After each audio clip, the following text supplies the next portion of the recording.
Selamat pagi semuanya. Perkenalkan, nama saya Uluan Sumbing. Saya adalah salah satu dosen pengajar di Universitas Prima Indonesia, Fakultas Teknologi dan Ilmu Komputer, Program Studi Sistem Informasi. Saya ditugaskan sebagai dosen pengampu mata kuliah Pemrograman Visual 1 PBNet. Berikut dapat dilihat hasil dari pengajaran saya. Terima kasih.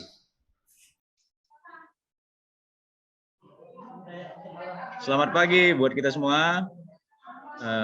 Hari ini kita bertemu secara daring dalam mengikuti perkuliahan Pemrograman Visual 1 PBNet, ya, di mana nanti ini adalah sebelum pembelajaran, Bapak akan memaparkan beberapa kontrak perkuliahan,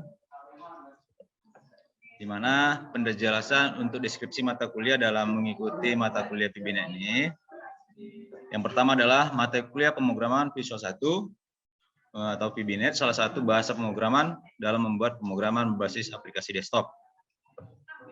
Untuk meningkatkan pemahaman dan penggunaan algoritma yang dijadikan dasar dalam melakukan analisis suatu permasalahan yang berkaitan dengan logika dan diimplementasikan ke dalam suatu bahasa pemrograman. Selanjutnya, deskripsi selanjutnya adalah mahasiswa mampu menerapkan prinsip pemrograman berbasis objek dalam membuat aplikasi desktop di PBNet. Oke, masuk kita ke tahap yaitu pencapaian yang diharapkan dalam pembelajaran mata kuliah atau disebut dengan CPMK. Yang pertama yaitu mampu mengimplementasikan konsep dan teori dasar pemrograman aplikasi dalam PBNet dan memiliki kemampuan untuk mempersiapkan kebutuhan software, hardware, sistem, dan melakukan optimasi PBNet. Selanjutnya, mampu mengimplementasikan konsep dan teori dasar matematika dan cara menerapkannya dalam berbagai area yang berkaitan dengan sistem komputasi untuk mendukung, memodelkan, dan mengatasi berbagai masalah yang berkaitan dengan logika. Selanjutnya, pencapaiannya adalah mampu mengembangkan sistem dengan cara melakukan perencanaan, analisis, desain, penerapan, pengujian, dan pemeliharaan sistem untuk menghasilkan sebuah solusi yang relevan, akurat, dan tepat sesuai dengan kebutuhan pengguna. Metode pembelajaran. Metode pembelajaran terdiri dari ceramah, problem based learning, diskusi, kooperatif, dan penugasan. Selanjutnya, perangkat pembelajaran. Perangkat pembelajaran yang digunakan secara daring, yaitu menggunakan aplikasi Zoom, di mana aplikasi Zoom ini adalah sebagai media untuk tatap muka dalam pembelajaran. Sedangkan pembelajaran atau perangkat pembelajaran berikutnya adalah yaitu menggunakan portal Spada Unpri, yang dimana berisi dalam Spada Unpri ini adalah yaitu menjabarkan materi-materi dalam perkuliahan atau mata kuliah yang diajarkan, lalu memberikan ruang atau portal untuk presensi mahasiswa, yang dimana nanti kalian akan diberikan yaitu suatu password untuk memasukkan presensi atau mengikuti perkuliahan.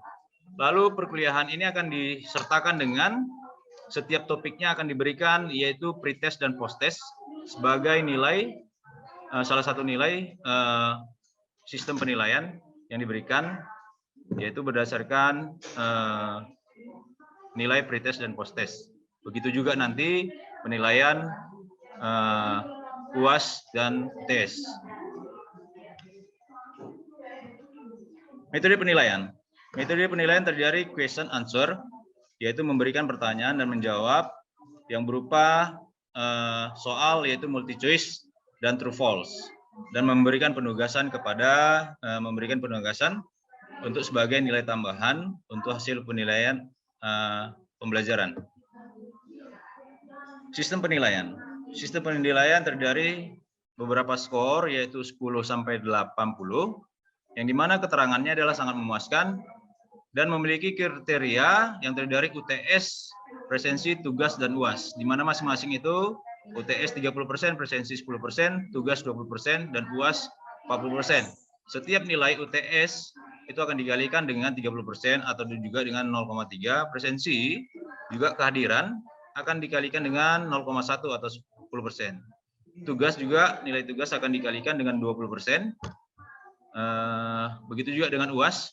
Nilai UAS akan dikalikan 40%, sehingga akan diperoleh nilai hasil dari pembelajaran, yaitu nilai dan memiliki predikat yang terdiri dari nilai atau skor yang diperoleh dari nilai tersebut. Nah, kalian juga bisa melihat skor-skor penilaian. Begitu juga huruf yang diperoleh atau predikat yang diperoleh berdasarkan kriteria penilaian. Nah, di sini kalian dapat juga melihat rumus untuk memperoleh nilai dalam pembelajaran. Selanjutnya, kita akan masuk ke topik, yaitu topik pertama, yaitu pengenalan VBNet. Di mana di sini nanti kita akan mengenal apa itu VBNet, ya, sebagai dasar pengenalan dalam mata kuliah kita. Nah, pengertian visual yaitu cara yang digunakan untuk membuat grafik atau user interface. Nah, tidak perlu menuliskan instruksi pemrogram dalam kode-kode baris, cukup melakukan drag and drop objek yang akan digunakan. Lalu konsep pemrograman berbasis visual, yaitu program berbasis visual memakai konsep event driven. Kode program tidak mengikuti alur yang ditetapkan awal, eksekusi program dapat berlainan sesuai dengan event yang diberikan, gitu ya, atau perintah yang kita lakukan atau pengetikan perintah program yang kita ketikkan di dalam editor, yaitu VBNet. Urutan event menentukan urutan kode yang dieksekusi. Jadi alur jalannya program bisa berbeda untuk setiap eksekusi programnya. Nah, apa itu Microsoft Visual Studio Net? Merupakan kumpulan lengkap tools pengembangan untuk membangun aplikasi web, juga seperti ASP.NET, Web Service, aplikasi desktop, dan aplikasi mobile. Nah, pada Visual Studio terdapat tools seperti Visual Basic, Visual Plus, Visual JRes atau CSAM, dan Visual GSAP, gitu ya.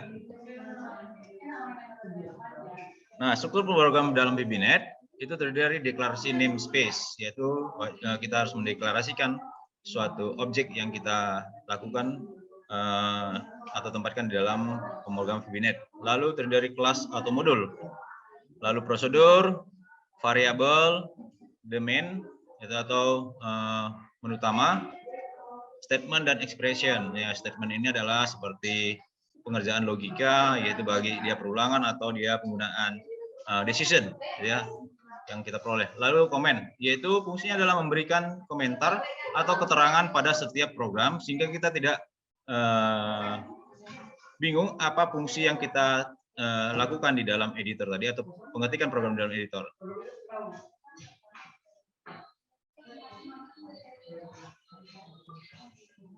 Selanjutnya, yaitu kita akan masuk ke dalam sejarah dan perkembangan Visual Basic. Nah, secara singkatnya, yaitu Visual Basic itu ditemukan oleh Profesor Jan Kemeny dan Thomas Eknikurs pada tahun 1960, perguruan tinggi Dartmouth, ya. Nah, Visual Basic ini yaitu terdiri dari klasik, yaitu mulai dari versi 1 sampai versi 6. Maka dikembangkanlah Visual Basic tersebut menjadi Visual Basic Net yang terdiri dari versi 7 sampai dengan sekarang, yaitu VB 10. Nah, kita dapat juga melihat perkembangan visual mulai dari tahun ke tahun berdasarkan versinya. Di sini dari versi 1.0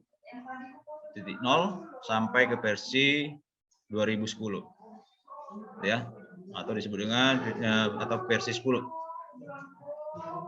Platform dan layer itu ya.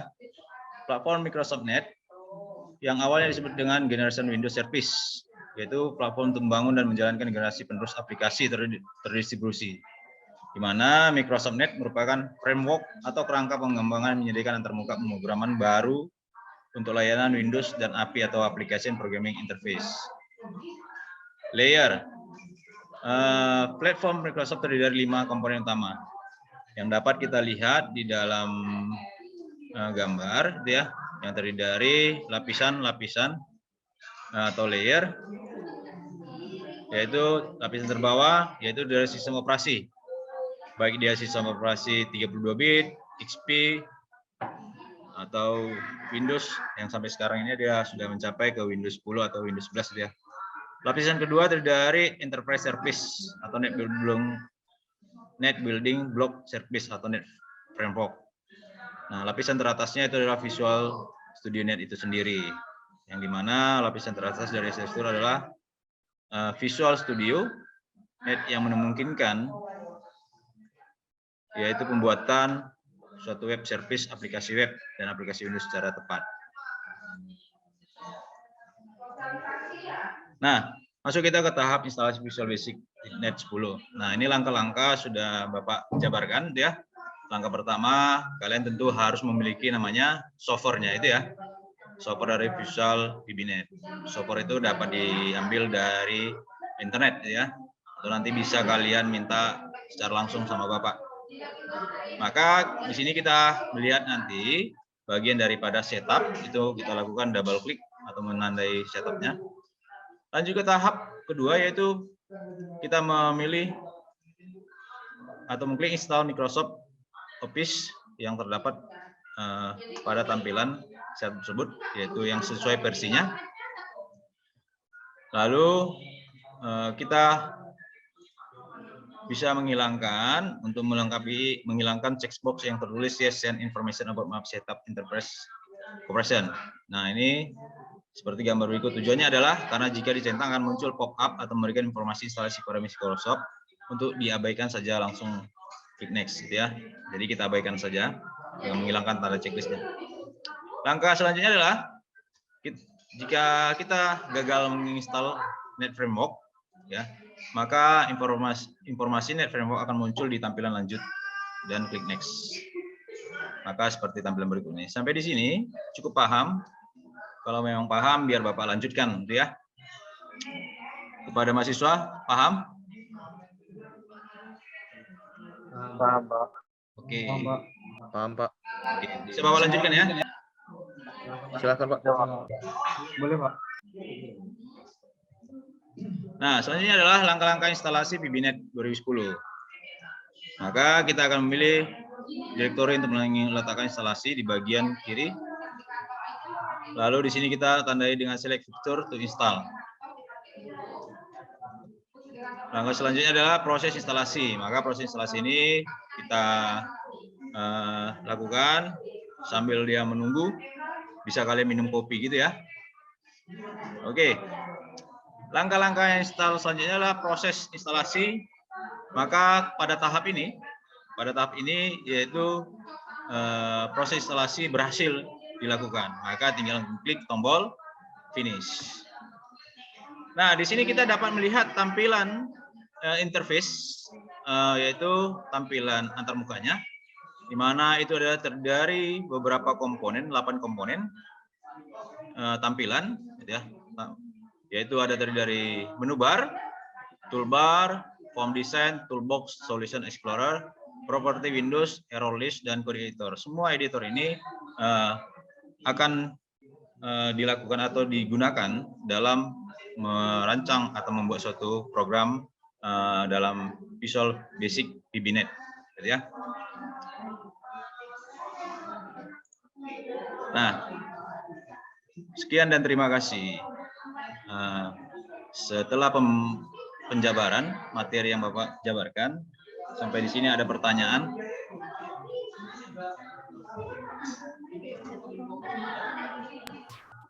Ada, Pak.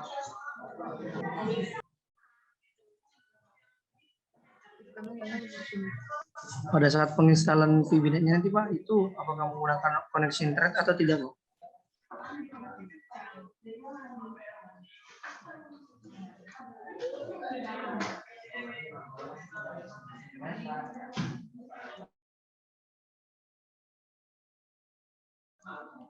Ya, apa tadi?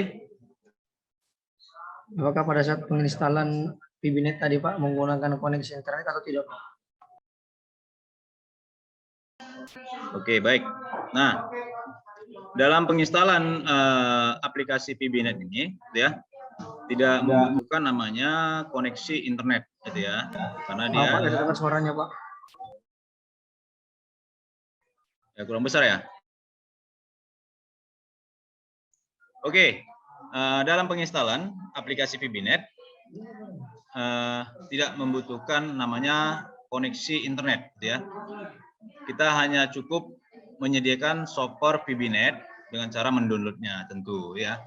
Nah, setelah di-download software tersebut, maka kita melakukan penginstalan seperti langkah-langkah yang sudah Bapak jabarkan tadi di dalam materi tersebut.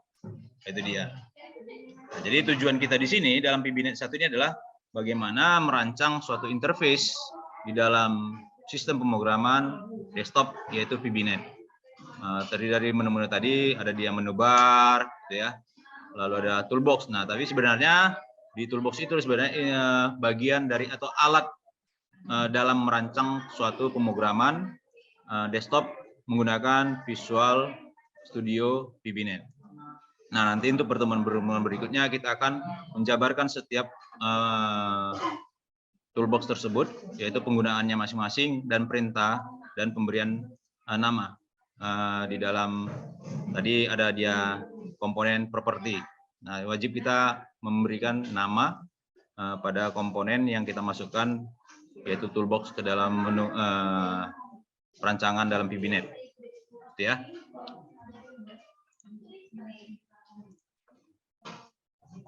Sampai di sini penjelasan Bapak. Kalau memang tidak ada lagi pertanyaan atau ada lagi pertanyaan? Saya mau tanya Pak, itu kan VBNet ada berapa versi tuh? Kira-kira kita pakai yang berapa ya Pak ya? Nah, seperti yang Bapak sampaikan tadi, versi yang kita gunakan adalah 2010 VBNet. Tentu nanti di situ ada dia namanya Net Framework juga sebagai pendukung daripada VBNet, gitu ya. Wajib nanti kita juga ada sebagai pendukung tambahan untuk instalasi dalam VBNet. Yang kita gunakan nanti yaitu versi yang teratasnya, yaitu VBNet Net Framework 4,8, bisa juga digunakan 4,5 versi Net Framework-nya sebagai pendukung aplikasi VBNet-nya. Paham ya? Oke, kalau sudah paham, itu dulu pertemuan kita. Terima kasih atas perhatiannya. Selalu tetap semangat, gitu ya, dan selalu berjuang untuk mencapai hasil yang terbaik. Akhir kata, Bapak ucapkan selamat pagi semuanya. Pagi Pak. Pagi, Pak. Pak. Pagi, Pak.